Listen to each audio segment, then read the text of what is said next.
I'm Chief Warrant Officer 4 Vic Pinion, U.S. Navy retired, telling some stories of my naval career. This one is a continuation of shortly after I reported aboard the USS John F. Kennedy CV67 as the catapult rescue and maintenance officer. I've already told you some of the early first couple of days aboard, checking in and whatnot, and I've told you about going around and meeting the officers and chiefs of other divisions and departments. For this story, I want to tell about the S1 division officer in the supply department.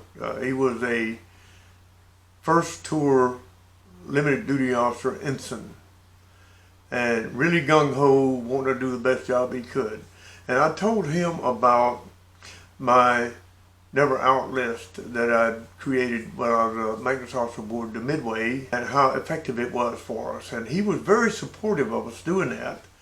So I got with the maintenance chief, who was ABEC Doug Cheney, and he was very supportive, and he helped me put together a never out list once he understood exactly what I wanted. But we put together a real good never out list of things that would cripple us if the ship ran out of them. And I had that list typed up, and we kept several copies of it for ourselves, and I hand carried a copy of it to this S1 division officer.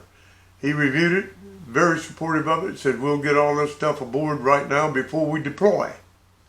Thank God we did that, because it was very helpful, just like it had been aboard the Midway. But we did that, and we did a lot of other things also with the supply department. I got the V2 Division Supply Petty Officer. He was a one-man supply outfit for V2 on the Kennedy. We supported him with some part-time supply men and gave them some training, and we went through the supply storeroom that we had in V2 and found a whole bunch of obsolete stuff in there, and just occupying space, and the place was chock full of stuff. So what we did, one of our priorities was getting rid of the old obsolete stuff that we couldn't possibly use. We did that.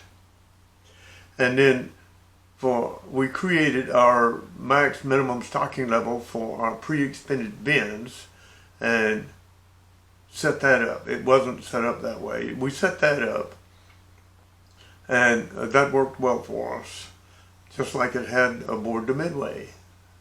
What a wonderful thing experience is. Anyway, some other infrastructure stuff on the Kennedy, similar to what I had done aboard the Midway. The Kennedy already had most of the infrastructure type things, the locally created and managed infrastructure stuff. And my thoughts were, man, finally I had reported aboard as a senior AB. I had reported aboard a ship that was squared away. I viewed the Kennedy as being squared away. A good ship, a good crew, well-trained, and conscientious people. The ship was in port for a month during its POM period, pre-deployment period of maintenance and leave for the crew and whatnot. We got underway, and I'm watching the crew do their jobs, their pre-op inspections. I'm walking around doing that stuff. And also, the maintenance chief was bogged down with paperwork. The Naval Air Engineering Center kept updating in its preventive maintenance requirement cards, and we had to keep updating the preventive maintenance schedules, the PMS schedules, with the number of jobs that we had and the zero error situation that we had for that on the schedules. It meant rewriting the whole schedules, and you couldn't make an error. If you made an error, you weren't allowed really to erase and write over. That just was not accepted. The whole schedule had to be rewritten. So Doug Cheney, the maintenance chief, is busy doing that, and he's too busy doing that to get out among the people in the work centers of the division and be the supervisor leader that he really was. I chose a second-class petty officer from the our catapults crew, and made him the 3M paperwork man. He would do the legwork, and he would do the physical writing of 3M stuff, preventive maintenance stuff, and the monitoring of that whole program. And that would free Doug Cheney up to accompany me, for me to show him the walkthrough inspections that I did and wanted him to do with me, and then we would split it to get it done. So we would do depending on where we were, what we were doing. Like when we were at sea, we would do a walkthrough inspection of every work center after the pre-operational inspections were completed by the crew, and we would make sure everything is correct. Well, as I'm walking through with him, pointing out things to him, we found many discrepancies, almost all of them very minor, but those minor discrepancies accumulate to become major.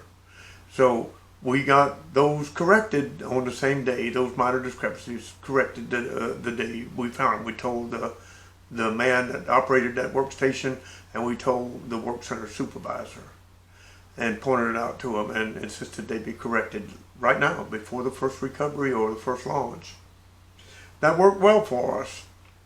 Well, the arresting gear petty officers, the catapult ones too, although they were very good petty officers, very conscientious, but they had not been accustomed to doing a walkthrough of their crew's work every time, everything they did. They just had not been accustomed to doing that, and that was a change, and there was a little bit of resistance to that, but they did sign on pretty quick and started doing that. And thank God we did that, because during that first sea period, ABE2 Terry Jackson in arresting gear, he was a shiv damper petty officer. He's walking through the shiv dampers after the pre-op inspection was completed, and he discovered on the number 2 arresting gear port shiv damper, the purchase cable was off the shiv and was loose, looped way down underneath the shiv damper track. And the machine, the whole system was tight in battery. He discovered that and was in the process of getting it corrected when Chief Cheney walked through. And what's going on? And Chief Cheney saw it too. Well, Jackson says, "I've caught it, bosun. We're getting it corrected." Thank God that he did. That would have, there's no doubt in my mind, broke that cable, and would probably have, the cable would have flailed up the flight deck. We might have lost an airplane in the water, and that broken cable would probably have injured or killed some people working on the flight deck. It's that serious. Petty Officer Jackson, I remember you well. Good man. Thank you so much. Shipmate, you saved that kind of accident. And Chief Cheney, I'm sure, would have caught it, but he might not have. But that man, that shiv damper operator that had checked off his pre-op inspection is complete, I insisted he be put on report, and he was punished at captain's mast. End of this first story. Y'all carry on.